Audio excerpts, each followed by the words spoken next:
Hello, and welcome back to the Authentic Creative, expanding our capacity to feel good.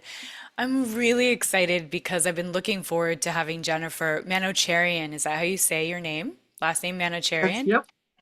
Beautiful That's good. name. You did And it. so I'm thrilled to welcome the multi-talented Jennifer Manocherian. Jennifer's career journey has been nothing short of extraordinary. She is an author, a screenwriter, and a theater producer and director, both on and off No, Broadway. not director. Oh, that's what it says. Okay, so scratch Oh, that. really? Both Ratchet. both on and off Broadway with over 30 productions to her name. Now you correct me if I say anything else wrong. Beyond the stage and screen, she's also a trained family therapist and has taught screenwriting at the prestigious Sarah Lawrence Writing Institute. One of my closest friends growing up went to Sarah Lawrence. So, from writing musicals and novels to raising five children and now enjoying 15 grandchildren, Jennifer's life is a testament to resilience, creativity, and reinvention. She is here to share insights from her very dynamic career and discuss her newest novel, her creative process, and the incredible ways her family and diverse experiences have shaped her work. So, welcome, Jennifer. I Oh was my just goodness. When when you're not hosting a podcast, you should be my publicist. okay. Well, yeah, we'll talk That about it was that later. was quite an intro. Thank you. You're so welcome. I feel like we're matching with our shirts. We're kind Well, of like, I have a black. Should I go change? I have a black polka don't go dot changing. Don't dress. go changing. I have so many questions I want to ask you. So, where did you grow up, first of all? Okay. Well, I was born in New Jersey, Okay. which I'm not ashamed of. People say, don't tell people that. Okay, I was born in New Jersey. And I'll just give you a little trivia. When I was born, my parents were expecting a boy. And what did they get?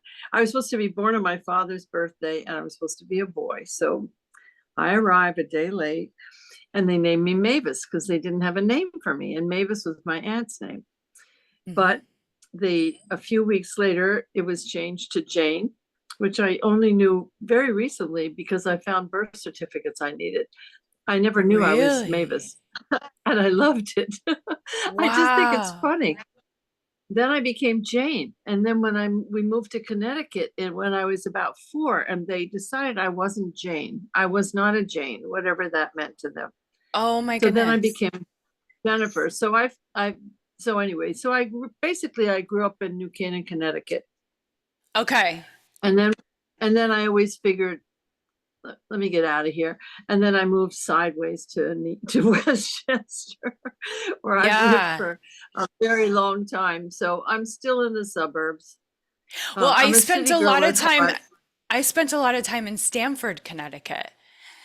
So Ah, I know your areas. oh, And Stanford, I know. I had my orthodontist was there. okay.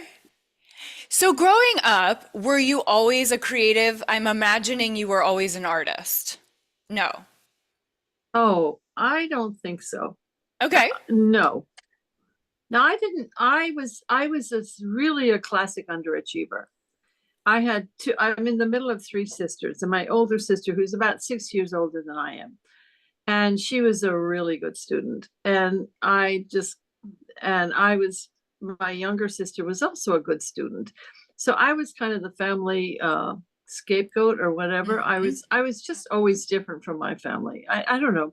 I was very social, and I was more into friends and that than having fun than I was into reading. So I really didn't even begin to find myself, I would say, until I was away at school when I was a teenager. Were you in high school, towards the end of high school, or did it not start until college? Like when did you start to get into psychology and therapy and all of Oh, that? well, When it's did like, that start to interest oh, you? oh, believe it or not, that, well, it's always, sorry. I cough a lot, but I'm not sick.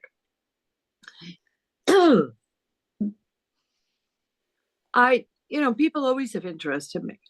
So instead of calling it psychology, I'll just call it stories. Always interested me. But in terms of professionally, that wasn't till for another 20 years when I was in Okay. my late 30s. So it was really when I was in high school, I was away from home in high school, and it was the right place for me. I mean, I started to separate myself from my sisters, just in terms of my feeling.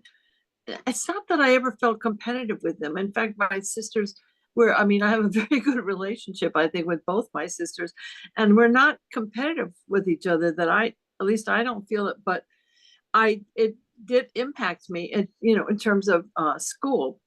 So when I went to some place where people weren't measuring me against them, it was really more what other people did.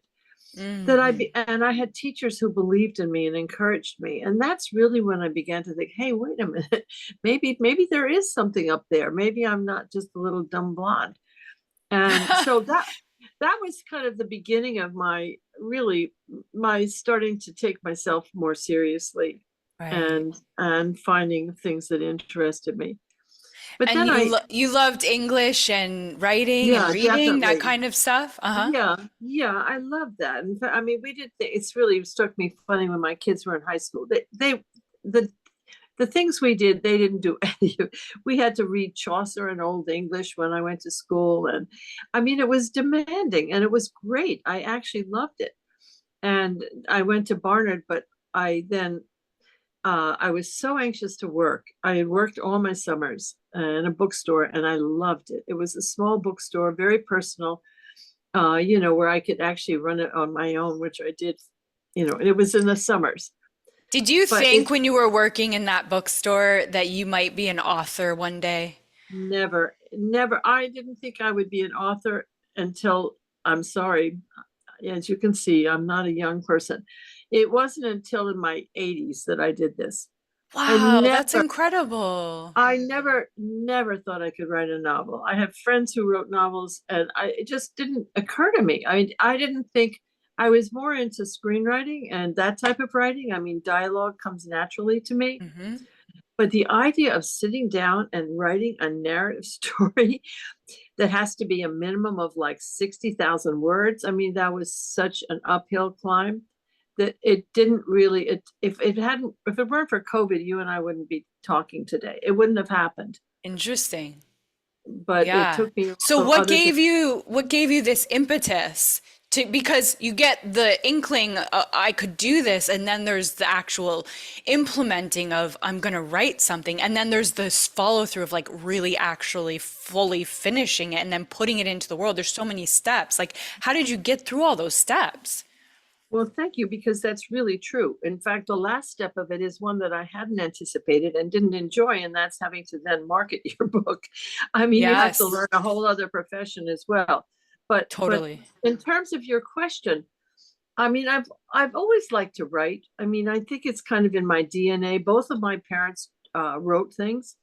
My mother wrote cookbooks, but she wanted to write the great American novel and, make us fortune. It didn't happen. My father gave it his try so that he didn't have to educate three daughters and he could live the life he wanted to live. But instead, he had to be a lawyer. And so, but it was something I've always liked writing. And when I Yeah. was in different couple of other fields, I wrote for a couple of professional journals. I also wrote a book on a chapter in a textbook on family therapy on divorce. I co-wrote it, but I mean, that's not creative writing. That's research. It's Well, different. that's fascinating. Yeah, I want to hear Well, about it's not. that. I always care about how I write. A sentence matters to me. My Hmm. choice of words, a lot of it. I read about writing, but I got into other fields, and I was, feeling creatively okay. And but one of the things that happened was that a, a friend of mine who basically she was leading a again, I apologize. Don't worry, Just I'm my right chronic here. whatever. Uh, she was leading a local a library group. I'll call it every 2 weeks. It's like a 2-hour group on short story writing. And she said to me, well, why don't you try it? And I thought, why not?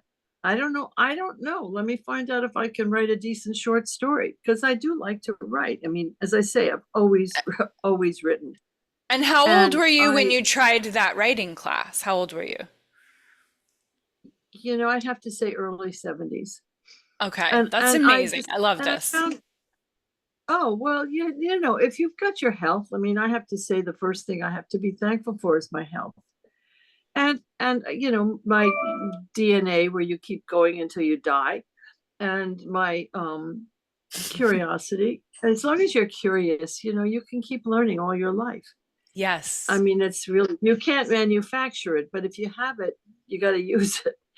So instead Yeah. of sitting home and worrying about, oh, this hurts and that hurts and everything else, I sit in front of a computer all day and I write. And I'm working right now on my second novel, and I'm really pretty far along. But my point is, I Amazing. took this course and I liked it. And so I was writing short stories, and I felt like, oh, okay, I'm not too, I can do it. It's not, I'm okay. I'm, Yeah. not brilliant, but it's, and every summer, this same group, this same writing friend and a bunch of other people I got involved with, because I was asked to come on to the Sarah Lawrence writing group. I mean, I was I was let in, I should say, and it's an adult education. So in any event, I started working with them, and so some of the people who are the writers on that, they all were serious about their writing, and many of them had books published. Every summer we go away for a week, and we just write and we share what we do, and we often share it during the week as well. Love So it. one summer I started to think, a couple of times we went up there, and I had like, I mean, there was a couple of musicals I did, and something happened where all of a sudden it had to happen right away. So that used my time. So I didn't always have the time that week. I mean, it's the most incredible week. I mean, it's really focused, and I'm very disciplined and focused. And so I would really use that week to pick everybody's brain, and we share things with each other. Hmm. And it's an incredible experience to have everybody who writes. And I'm sure anybody who's listening who writes knows the value of a group.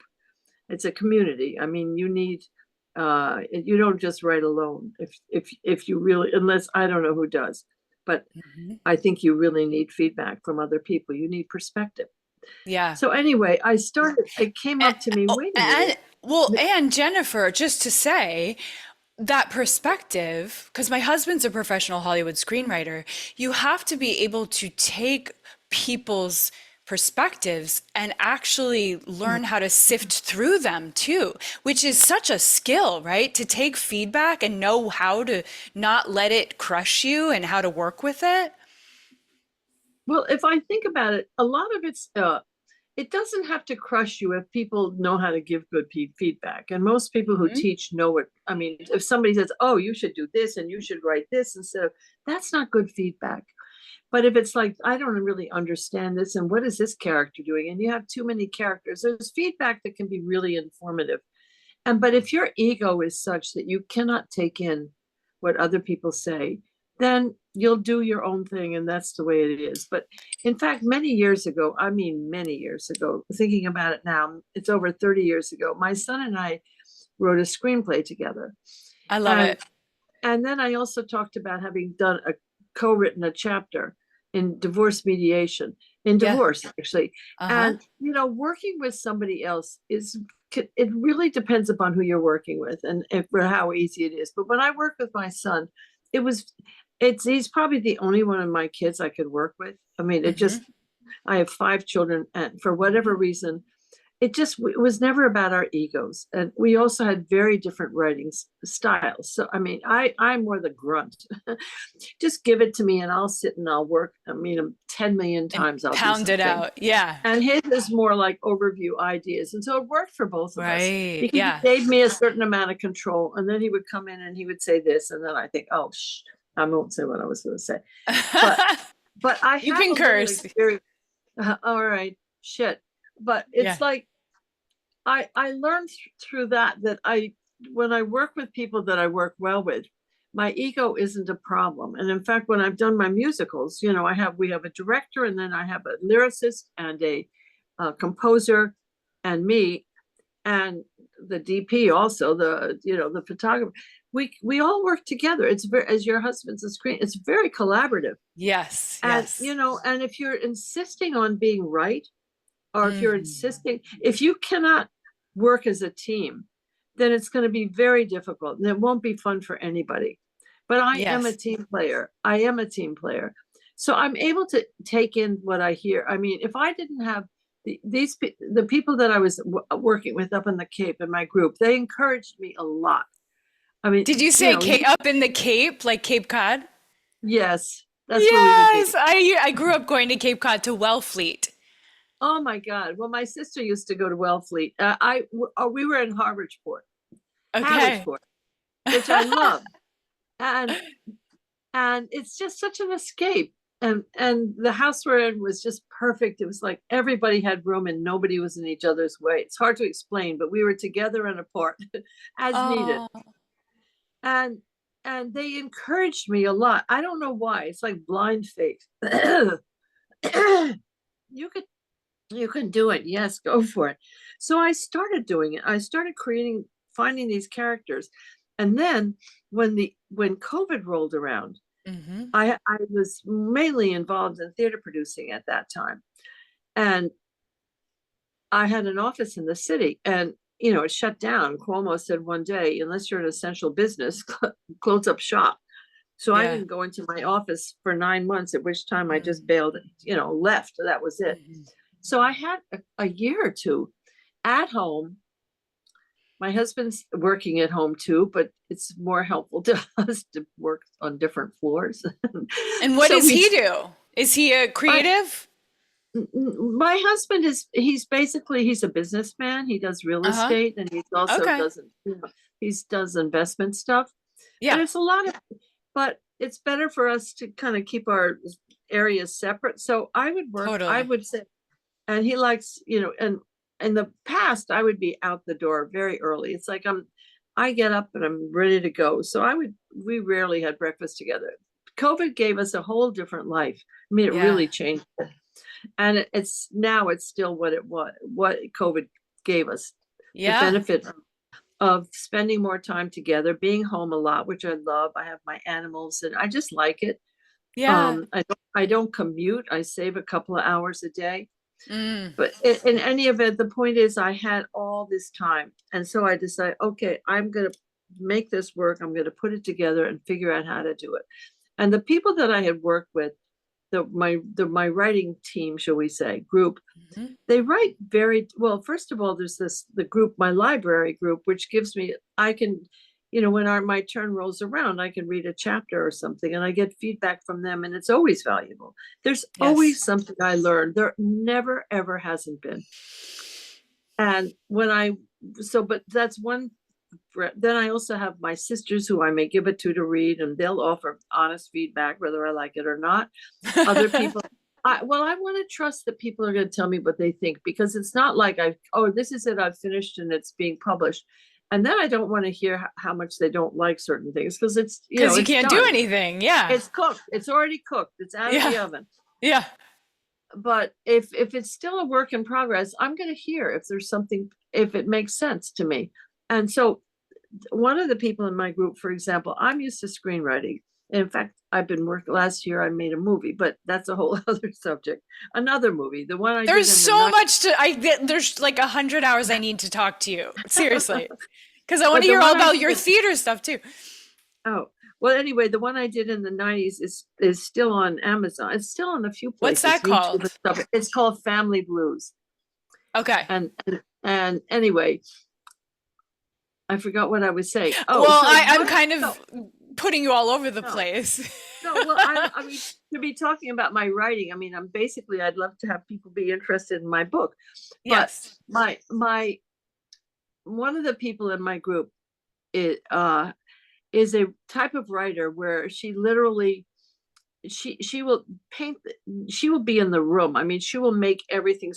In fact, it's funny. Her background was writing, she was working for a company, mattresses, and writing details about she's so good at really creating, letting the reader actually see where you are and be where you are. And having literally been more involved in screenwriting and in doing dialogue and stuff, of course you have to say, well, all right, they're in the living room and it's very chic or it's very shabby or whatever you say. You Hmm. know, there's just a little bit of action. And then it's more about the dialogue. And so for me, I felt like without a camera to help me, I learned just from her, just when I would listen to what she would write, I would just kind of listen a little bit in awe to think of how do I figure out how to bring the reader into the scene so they can actually be there with me. Um, Hmm. and that was hard. You Hmm. know, another person who was a screenwriting teacher as well as a writer had given me some kind of a structured story structure thing where you could figure out how many, I mean, it sounds obvious, but how many, what all your chapters are, who's in it, how many pages it is. I had multiple characters. My initial one is from 7 different points of view. So, you know, how many, what characters got too much time, what has not enough, how am I layering them in, how do I integrate all these people's stories? I mean, that was for me to do, and God, it was hard. I mean, it was really Hmm. hard Hmm. figuring out how to weave. It all takes place in the course of a day, my book, and it Okay. starts with an old lady who wakes up in the morning and she decides she's 95, and for whatever reason she decides she's going to wants to give a dinner party that night for the few people in her life who matter. Hmm. And and so it tracks all of those people who live in and around her life. And so Hmm. you have to get to know them, which you do through some of their backstories, but you can't just do backstories. It has to be done in an organic way so it fits into the story and doesn't sound like exposition. And Yes. then you got to figure out their relationship with each other. And she's a widow, and her dead husband is kind of a character because everybody connects it to everybody in a way. So Hmm. that was very hard work, very hard work. Well, all of But your family therapy and your psychology background and human behavior study from theater has right. informed all of that, hasn't it? Well, I feel like, you know, to me, character is everything. It has to be really character driven. I just for Yes. whatever reason I went on to BookBub, which I went on because of another writer where I was asked to put something in for that writer, and I had never even looked at it. And I looked up my book, and somebody Hmm. had written something about how I had created the characters, and it felt so good to be acknowledged that way because they all have to be authentic, and yet they're not all me. We have male characters, we have we have the range of characters is from like a teenager to the Hmm. old lady. And there's actually nobody who's my actual age. There's people who are somewhat younger than me and then quite a bit younger than me. But I have children, I have grandchildren, I was I just have, thinking that you've grown up with so many people constantly around you your whole life. yeah. And stories have always I now have a great grandchild, but she's a little too young to get her story yet. But um I just, to me, it was work, but it was challenging, and that to me is what's going to keep me young, if anything, unless my health gets me. Challenges, something that's hard to do, but that makes it more interesting. Mm. And in I fact, love that. That yeah, I think you're leaning into the mental challenges and the kind of the muscle of the writer's work and creating those characters. You're saying that you enjoy that because that's keeping you young. And well, I think that attitude is exactly why you're doing how well you're doing. well, I think everybody, it doesn't matter what field you're in. If you can still be learning things, you're ahead of the game. I remember my parents had a friend who was he wrote books about explorers, and he wanted to write about, I don't know, I'm gonna be wrong, but I'm gonna say it's Magellan, who may have been Dutch. I don't know. Well, Okay. whatever it was, most of the research was in the language of that country. Uh-huh. And he was over 90 when he learned that language, so he could read the Really? literature, he could do the research about it and have it be Wow. author. And so that's, if it keeps you, and it's so easy to, if you're not reading, your vocabulary is going to be impacted. if you're not doing things, I mean, there's so many ways in which everything can get rusty. I mean, I don't know how else to word it, but keeping up with different things. I mean, even just to me, it's really important to do my little daily wordles and to do games and to do things that make me, I mean, Wordle, it's like, okay, that's easy, so I always feel good. But To work your brain muscles. yeah, you got to Yeah. keep doing it. The same way you've got to do your body, you got to do your brain. Now my body gets Yeah. neglected. I I have the excuse of having had a fall and really injured both my knees, the bones in my knees. So now I really can't do much exercise. And it's kind of nice, and it's also kind of scary because I'm going to have to get back out there sooner or later. I'm going to have to go back, and for me to ever learn to just the discipline of exercise, it's the only antidote to old age is exercise for the body, but I hate Do, do it. you do you think it's because you mentioned discipline of exercise, do you think that inspiration comes from discipline? Like, because it sounds like you're so focused and you're so disciplined and you just get to it. No, I don't think it comes from discipline. I think if you're disciplined, it's how you apply. It's what you do with the inspiration. I Hmm. mean, a lot of people may have ideas and stuff, but then they have their writer's block or they're this or they're that, and excuses not to do it. But I think if you have, I guess I have an imagination that thinks in terms of stories. You know, I could be at a dinner party, hear some story, and it's like, I think, wow, that would make a good movie. Or, I'm always thinking story. Yeah. And so but it's not okay. It's like when I used to do screenwriting teaching, which I'm doing a small amount of privately. But this for me, it's very time consuming because I get very involved. But Hmm. I think that um, I think everybody thinks they have a movie in them. And it's just, okay, I'll just write this movie. I have this great idea. I'm going to write a movie. Okay, good. Go and do it. Let me see you do it. I mean, Hmm. well, your husband's a screenwriter. He'll know just you get it, right? The Yeah, and we execution. both grew up as trained actors. He Oh trained in yeah. London. I trained in LA and New York. We Oh understand. yeah.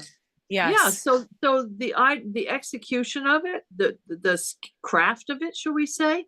Yeah. Also, from an idea to figuring out how it resolves itself. I mean, the third act is how very often movies just fall apart at that point. By the way, is your husband English? He's British, yeah, English, Oh, and yeah, and also I've written screenplays, so I understand, and I just think it's fascinating that also you've done so much theater. Do you want to share anything about your theater experiences? Anything that feels like it's on your heart that you want to share, or should we just talk about your book more? It's up to no, you. well, um, I can talk about it. By the way, my father was English, so I get I Oh, I know the English. I love England. My father was came when he was in his late 20s. Anyway, wow. Okay. I theater was like, I grew up starry-eyed. Honestly, I feel like I still haven't matured maybe.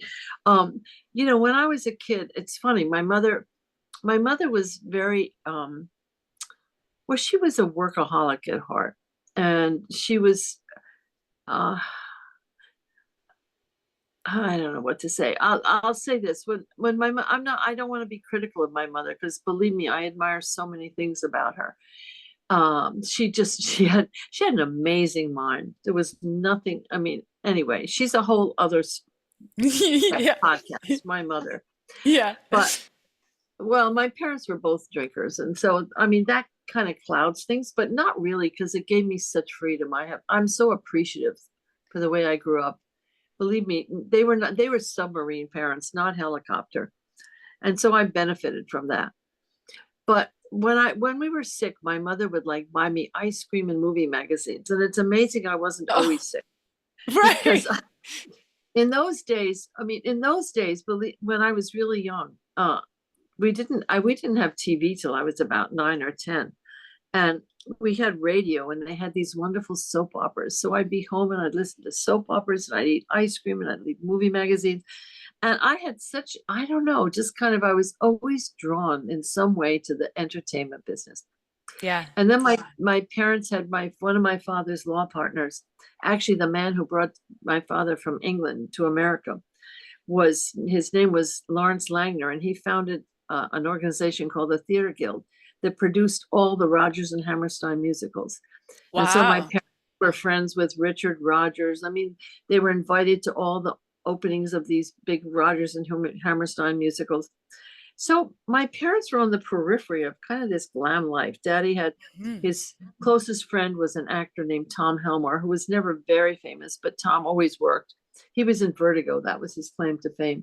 Uh-huh. And his another very close friend, whose wife was Tom's ex-wife, was Hmm. Boris Karloff, who was Frankenstein in the movies. So they would come and they would send holidays and stuff with us. And so I always just had this thing about the entertainment business that was just, it was absolute, it, I don't even know how to say if it was fantasy or whatever, but it had very little to do with the reality of what a hard life it is. You know, Mm. how hard it is to ever really succeed, and the Mhm. ups and downs, and any event. So I never could figure a place for it in my life. I married very young, and I Mhm. certainly wasn't going to be a performer, although I honestly, when I think about it now, I have to laugh. I tried out for the American Academy of Dramatic Arts, and then Mhm. fortunately decided to go to Barnard instead, because I didn't have a single ounce of acting chops in me, not one. I only got in because my mother knew the owner. I mean, it was ridiculous, but it just never went away. And so I was always drawn to these things. But when I started working, and I got my undergraduate degree the year I had my fifth child, and then I started working. I had my kids over a 14-year age span. So it was, You got uh, your undergraduate degree during the time you were having your fifth child? well, I had between my fourth and my fifth was 7 years. So I was starting to Oh, okay. have a little breathing room. And Yeah. then I had one more child, but during that time I was working towards getting an undergraduate degree. So Amazing. I did. And then I started working, but very part-time. I mean, 5 kids and not a lot, 3 boys who wanted to kill each other every day. And Oh, that's my two uh, boys. Yes, yes. oh, and I also wanted to be everything to my kids, because I didn't feel like my mother was everything to me. So, Yep, you I know, know that I one. was Yeah, I trying, understand. so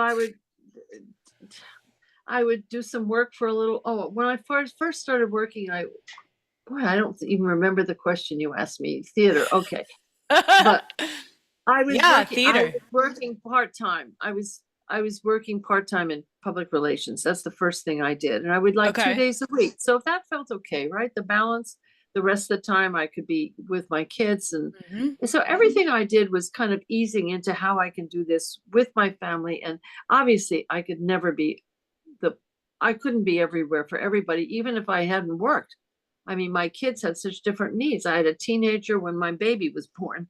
I had three Jeez, kids yeah. going to different schools. I mean, it it was That's a mission lot. impossible. So, but it doesn't mean that I didn't try. That's Yeah. why I always say on my gravestone, put, she tried. That's my motto of my life. She tried. There's a beautiful Adele song that Oh, I'll send it to right. you. If you, do you know it? Do you know the one I'm Yeah, thinking of yeah. where she talks about, Yeah. I tried, Yeah, I tried. you try. You don't always get there, but you try. In any event, then finally I decided working in a business that was my husband's, which was the PR, wasn't really the best thing to do. So then I got a master's degree. And again, it Wow. was, and when I was in getting my master's, honestly, this is really funny. My youngest was in preschool. The next was in grammar school, the next in junior high, the next in high school, the next in college, and then me in Wow. graduate school. Oh my And goodness. then I was a family therapist. So my getting to theater, there was a number of years, at least a decade, when I was, building a professional life. and with unfortunately with a master's degree that was not a great one. It was not. It wasn't. I should have. If I at the time I just kind of leapt into it. I made Hmm. spontaneous decisions, and then you learn to live with them. So if I had a better, I couldn't. People who came to me couldn't get a third party payment. So I probably either had should have gone back to school and gotten a PhD or even a master's in social work. I should have gotten a better degree, but I didn't want to. I just, at Hmm. that point, okay, I'm a big girl. I don't want to do that anymore. But I got also into divorce mediation while I was a family therapist, and Wow. that was kind of blooming for me, um, in different ways, which I won't even get into. And then one summer, again, I was in the Cape, and somebody had brought to me, and actually it's the son of the guy who started the theater guild. It's Philip Langner, his name was, and Philip was involved in theater, and he sent me this thing, and he said, would this interest you in being a tiny investor in it?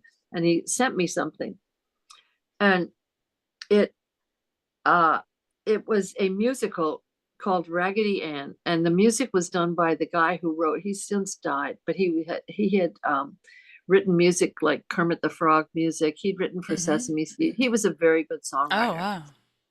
and it was and but this the book, the book of the musical, the songs were great, but I didn't think the book was good, and I wasn't gonna. It's funny, my one of my sisters was visiting me, and the people who wanted involvement they were pushing so.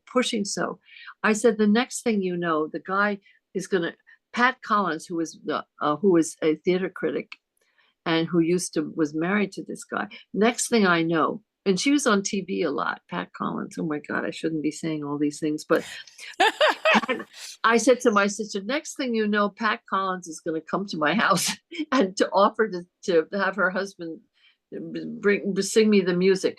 And I swear to God, I hear yoo-hoo. And Pat Collins walks through our house, which was never locked in the Cape, because they had a house in the Cape too, and Okay. brings me the script, brings me the tape, and asks me to come to Chatham to where they have a house and come and hear the Hmm. score. Hmm. Oh my God. I said, no, thank you. It's just, he's a wonderful writer, but I'm just not interested. But anyhow, through it kind of opened up my mind. It kind of through that, they brought another project to me, the people who were interested. Hmm. And it was a leap off of the George Washington Bridge. That's all I can tell you.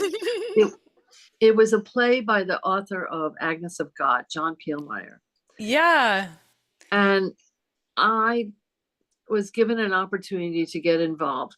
And I said, okay, well, and it happens just how life is. At that time, our youngest, who was the only one who was home, Kara, was about to start school in the city because I felt she would be better off in a private school for whatever reason, Hmm. misguided reason. That was my decision. And my husband too. And she had a good friend who was going to be doing it. So we had kind of gone with the flow, and she was going to be going to the city. It was like we were having a new chapter in our lives, so to speak. I figured, okay, I'm going to be in the city anyhow. I'm just going to do it. I'm going to go for it. I'm just going to burn my bridges and go for it. And that's what I did. And the play was not a success. There was problems. It had it had a magic element in it. It was called sleight of hand. Hmm. And the guy who was the magic consultant from the beginning, he was like the magic consultant in Broadway. And from Okay. the very and they had all these non-disclosure letters and stuff. But he said, you're going to have trouble. But the play hinged upon a second act trick, uh, or magic thing that he Hmm. kept saying, it's not going to work. It's not going to work. Well, he was right. It didn't work. Oh. And so we needed a second act, and it didn't happen. So anyway, so that was my first experience. I had people who had because I was starting to get involved. I had people who gave me I got investors, people who gave me money, and I felt, oh my God, I've lost all this money for all these people. I mean, it was just So how did really you get yourself back into it after so those well. experiences? Well, because I mean, my deal with the lead producer on it was to be in her office and to learn from her. Hmm. And so I was like a fly on the wall. I went to all the meetings. I did everything. And I, this is really too much information, but unfortunately, her husband, who was 40 at the time, dropped dead. Hmm. And she she wasn't, it was just an awful thing that happened. And we didn't have another project at that point. And I was actually sharing an office with her at that time. And she had to make a decision where she had to no longer produce, because for the most part, unless you have a mega hit as a theater producer, or you have somebody who supports you, and I am supported, it just financially it's impossible. Very Hmm. few shows make money. So she had to go Yeah. back to work. She was a lawyer. She had to go back to work. And so I produced a show on my own. I just kind of, and I had burned so many bridges. That's really the truth, because as I said, my terminal degree was not a good degree. And when I made the transition, I had some people who said to me, "Oh, if I ever go into private practice, I'll refer to you." Very often those things, when it comes to pass, where are they? So I did rent a little office in the city. It was somebody else's office. I rented a few hours a week and tried to kind of start up another one, thinking so I had an alternative while I was doing this. But it didn't, it fizzled. And I figured, okay, I did it, I got to make this work. So, oh, apologies. I'm sorry. Let me just turn this off. And it's a spam risk. That's even worse. But uh, you kept going in well, producing I did, theater. because I mean, I tell you, it's really hard. I think I was probably in my early 50s at the time. I was in a career as a therapist. People look up to you a little bit. I was teaching. I had, I was on a faculty. I went into a new business, and I felt so lost for a while. It was very, very hard. Everybody was like referred to as by a first name. You were supposed to know who Terrence was and who this person was, and every organization was initials. And okay, what is that? Okay, I mean, I was so out of my depths. And having come from something where I felt like I was, at least as a divorce mediator, where I felt like I was kind of heading my finding my way up the ladder, Mm. it was tough. And I thought, I can't go back.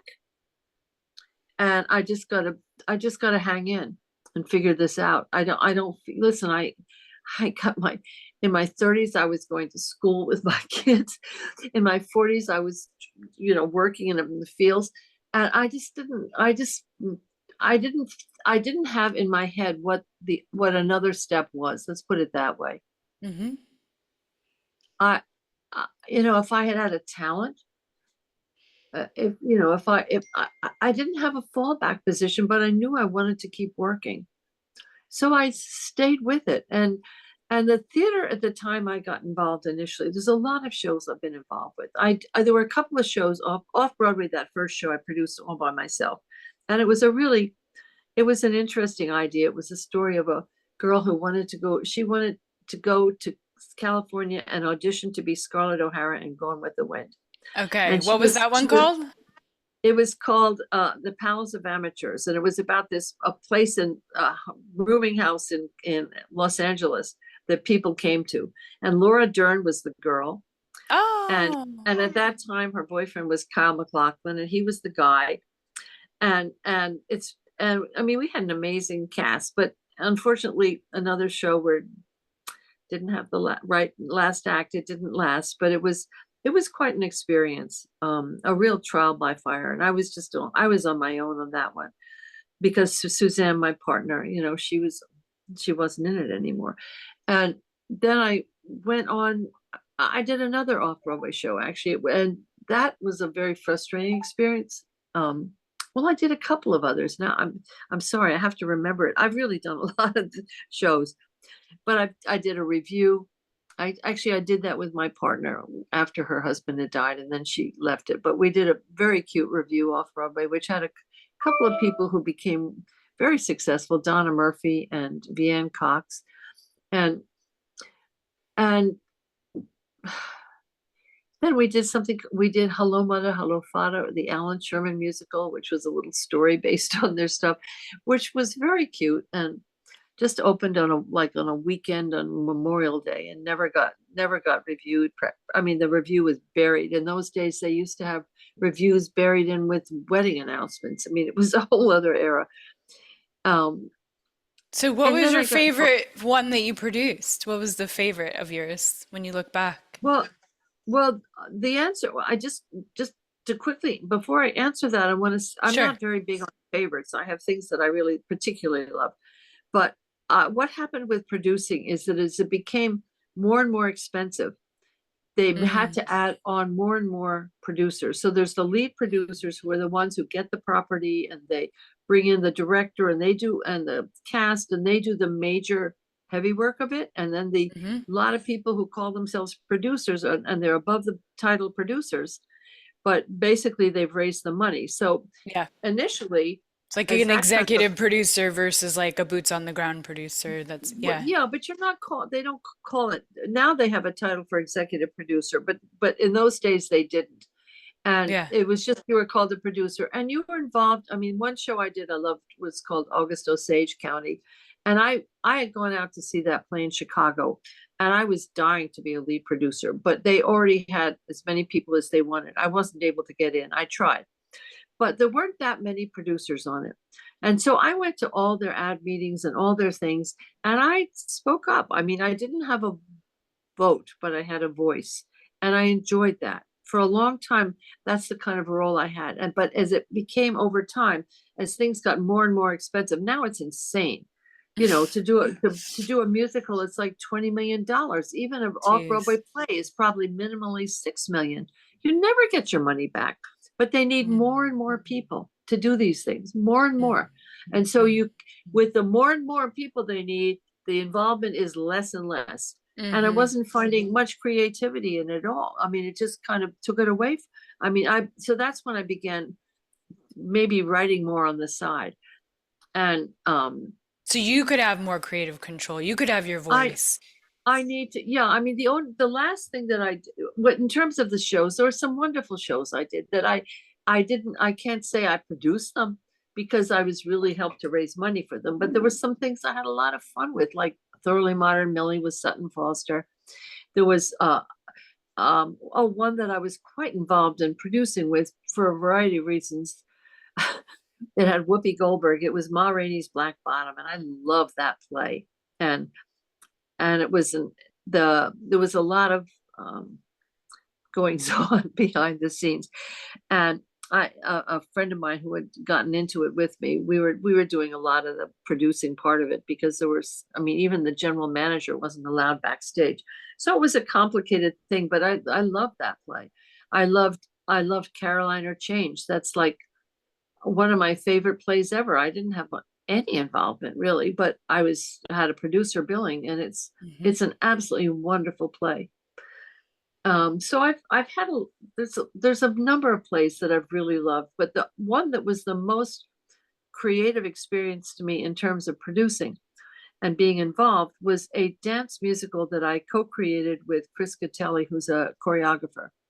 Wow. And we came up with the idea, and we met with a lot of theater writers, and all of them very prominent, on some of them now dead. I mean, Carrie Fisher was one, and she was the least Oh, of a wow. theater writer, but she wrote a great piece for us. But Chris Durang, who was wonderful, and I worked with Chris on another show, and really very, very big names in theater. And some of them were willing to write stories for us that didn't have dialogue, because that's what we asked. And some of them felt like they couldn't do it. But the experience of meeting with all these theater greats and talking, and it was just an amazing experience. And then we had Steve Flaherty, who's a composer. He did Ragtime. Steve's done a lot of things. He's, oh God, what can I tell you he's done? Well, Ragtime is perhaps his most famous, but also hmm Seussical. That was a big one. Anyway, he wrote an original score, and all these pieces take place in different parts of the world. And we took it out to the Old Globe in San Diego, and the audience just loved it. But it was a very big show. We had every there were 10 vignettes, and every vignette had the people who were in it, which was like they were like in everybody was both ensemble and feature Okay. soloist, because they were each headlined in one piece, and yet it's ensemble in others. Hmm. And it was just one. It was so well received, but it was so expensive to bring into New York, and we just finally made a tough decision not to. Yeah. But that was creatively the closest I ever came to being a lead producer on Broadway. Uh, So I want to bring us to this is the authentic creative. Being an authentic creative. Well, first of all, oh my gosh, Jennifer, you've had, as you know, so many lives, right? You've had so many lives. You've done so many things. It's absolutely mind-blowing, even just one of the stories that you told. well, Like, no, I it's see so life in incredible. chapters, It's but incredible. life is in chapters, Yeah. to me, and a lot of it has to do having so many kids, where I am, where my family is at a given point in time. Yeah. You Yeah. so So being a family person someone who values being with your family, supporting your family, being around your family, and values being creative, and supporting the arts, and is, a therapist. It's like there's all these things, and I relate to all of them. So it's just, I want to spend so much time listening to everything. But to kind of bring us round to closure is like, in terms of being an authentic creative, if someone is who's listening is wanting to be more of an authentic creative, more fully themselves, more leaning into their creativity, trusting their creativity, bringing more of their whole self to their art, what would you suggest? well, first of all, I think you can have creative impulses, and you can think creatively, but there's also often whatever you do is a craft. For example, being a screenwriter and being a book writer, oh my God, it's like a world apart. It's like you have to learn something. So part of it is not just depending, flying, by the seat of your pants. You could take your creativity and then back bolster it with technique, Mm-hmm. or craft or whatever. Mm-hmm. But it also depends. Well, I mean, this may be me, because listen, all right, I'm 86. I married when I was 20, an Iranian. And I was, at that point, I was like a little sheep. I thought that I was going to be the housewife mother that my husband thought I was going to be. Mm-hmm. And then the women's movement rolled around. And then my mother was always very ambitious, but she finally, when she got pregnant with her first, my sister, Mm-hmm. she gave up like the job of a lifetime. She was like at Mm. 26, she was the head book buyer at Macy's, which was the biggest book department in Oh, the world. wow. So she had this incredible career that she had to leave. And then she brought it home. So she was home, but she was still always trying to find her path that way. Mm-hmm. But my point is that there can be obstacles. For me, my obstacle was that my husband wasn't prepared I had to fight. Um, I had to, I had to realize that I had to get out and do things. Now, I guess if I had from the very beginning just wanted to be a writer and did it at home, I don't know, maybe it would have been very different. Um, but it's very hard to write when you're home and your kids are young. Oh my God, you can kill them. Right. In fact, I had a very short period in my late 20s when was writing for a local magazine, a couple of articles, and they were research articles, and it was so frustrating. At that time, my two youngest at that time were like in nursery school. So I'd drop them off, and then I go try to work. on my typewriter in those days. Mm-hmm. and and then ding, it would be 11:30. I'd have to go pick them up. It was Ugh, I that's stopped. not a I day. 11:30. No, I had to stop doing it. I Yeah. figured out I can't, because when you're home, generally your kids want you have an expectation of you. Yeah. But so it depends on what obstacles, if you face obstacles. To me, it was like I had to be able to do it, and my husband ultimately accepted it. But it wasn't easy. Listen, we've been married Mm-hmm. a long time, so we made it work. But I don't know if people have obstacles, it's not, it's nothing. If it's just in your mind and you don't do anything, then forget about it. I mean, you've got to be willing to take risks. I'm probably one of my biggest strengths is that I'm willing to fail. Mm. You Mm. know, you can't get anywhere if you don't do anything. You can dream Mm. about it all your life, but if you don't do anything, so if you have a kind of a thought in your mind of something you want to do, get out and find out if you can do it, Yeah, and I love it. trust it. And trust it. And you'll find out if you're any good at it. You may have a talent, you may not. And if you don't, then you think, okay, well, I do have this drive. How else can I channel it? Last thing, that's incredible. I love the wisdom. Thank you so much for that. And I feel it coming from your heart and your soul. The last thing I want to ask you is expanding your capacity to feel good, Jennifer, because as an artist, as a creative, as an authentic person, how do you stay in a high vibration? You mean to be positive about my work? To keep going when there's those challenges or when there's that, whatever I, that I'm is. I am ultimately a very driven person. Yeah. I appear low key, but I'm really not. I'm a big multitasker. I couldn't have the life I have if I wasn't very driven. Yeah. And I have to go back to the fact that I have my health. And I also have had lifetime of training. When you have 5 kids, you know, you're you're working on everything. I mean, you got to be doing homework, and you got to be driving them, and you got to getting meals, and I mean, it's it's a lot. And Yeah. you have a household, maybe you entertain. I used to entertain at home in those days. Well, I Wow. still do. I entertain every Sunday. And I I think that I've just always gone at such a pace all my life. And I've just never been able to get off. I'm just not I can get off. In fact, it's almost dangerous if I were to get off. If I were to go to like Bermuda for a month, I don't know, maybe I'd never come back. But I'd probably get very bored. I mean, Yeah.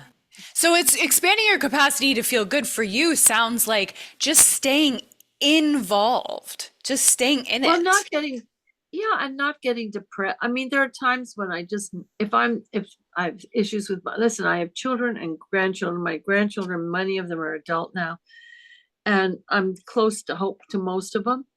And honestly, if anybody in my network is suffering about something, and listen, we're a big family. Of course, we have it. I have it all the time. I keep saying, "Can I die? You know, can I not be needed?" That's my goal. Mm, yeah. That I would love to not feel needed, but I do Mm, feel needed. yeah. But when I'm really things are or just for whatever reason I don't have any creative juices, it happens. I get dry spells, and I just kind of tread water for a while. Or it's funny. One time I did it. I wound up starting a business knitting dog sweaters. It's like, I love it. but that's what I mean to do to something else. When I felt like I couldn't be doing what I just Yeah. wasn't there. You just I stay found it. active. I do. I just put it somewhere else, or I Yes. start Got baking it. bread. Got it. Got it. You just stay creative. If it's like if this feels I don't know if it's stuck, go over creative, but here.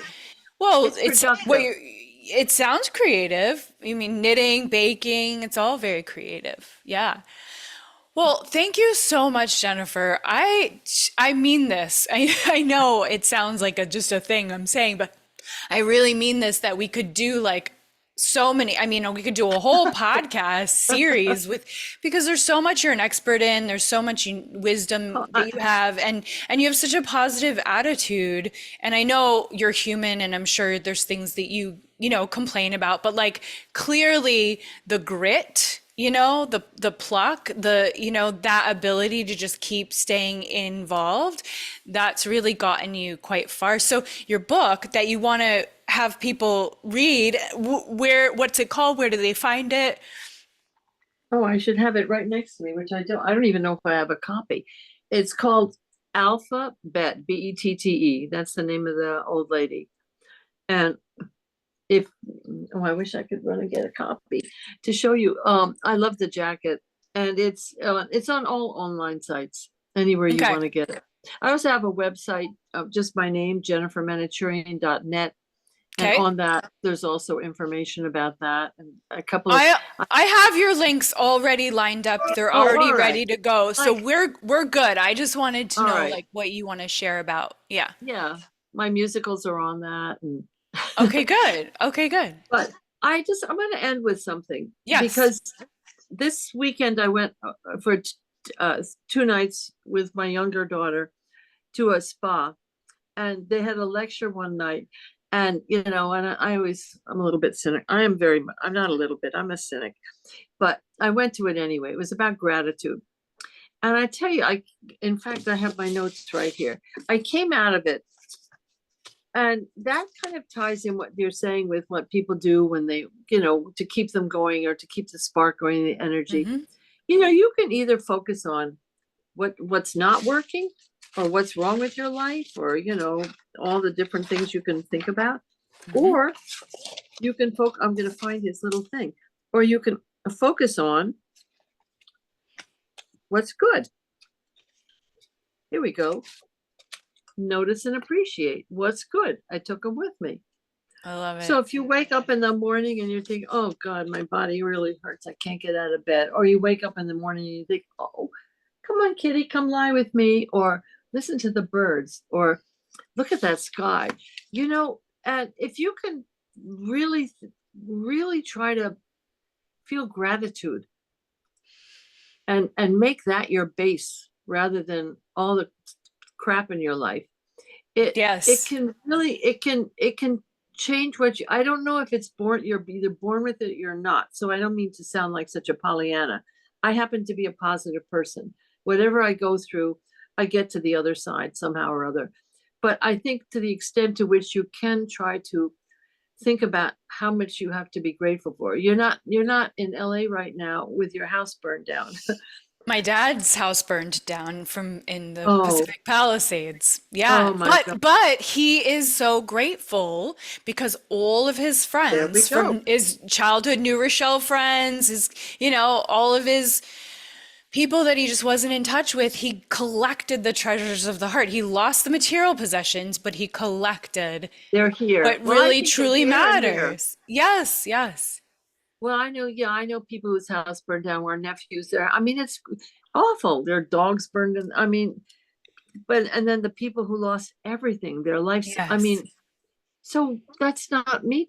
Today I have, well, the sky's kind of gray, but I'm looking at a nice pine tree. There's really, it's attitude, Yeah, yeah. attitude, Where are you attitude. How you, putting your focus? Yeah. yeah, it's really, but I think people can train themselves if they really are Mm-hmm. motivated to. Mm-hmm. What can bring you down? Or I can think my work is awful, and I often do, but it doesn't stop me from continuing. And that's the beautiful thing. So, guys that are listening, gals that are listening, please take this to heart People, is people. when you're being critical of yourself or your work, the way that you're being creative, the way that you're showing up, keep going. Because this is what Jennifer has shown us is just keep going. Yeah, you have periods of fertile period. You have fertile periods and you have fallow periods. It's not a straight line. Yeah. Yeah. It's not. It's not meant Peaks to and be. valleys. Peaks and valleys. Well, Jennifer, you're incredible. I feel so deeply honored to have heard some of your stories. Thank you for sharing Thank you, so Siri. This so was great. transparently, so authentically your heart, your soul, your life. Things that I heard you continuously say, "Oh, I shouldn't be sharing this," or "This is too much information." I appreciate that. We appreciate that. Because we could hear something that you've said before, but it's really fun to have you share stuff that you're like, "Oh, I don't normally share this." So thank you for that. Uh-oh, now I'm going to worry. I'm not going to listen to this interview. I'm going to worry about what I said. I don't think you said anything that was inappropriate or offensive at all. So I Well, enjoyed not it. yet. Not Not yet. We're yet. not. Well, that's part two. Okay. So the links, guys, are in the show notes. Go ahead and check those out. Jennifer, thank you so much for your time and your wisdom. I Thank you. appreciate you. Thank you. I appreciate you. Thank you so much. You're And so we'll nice. see, guys, keep expanding your capacity to feel good one breath at a time, and we'll see you next time.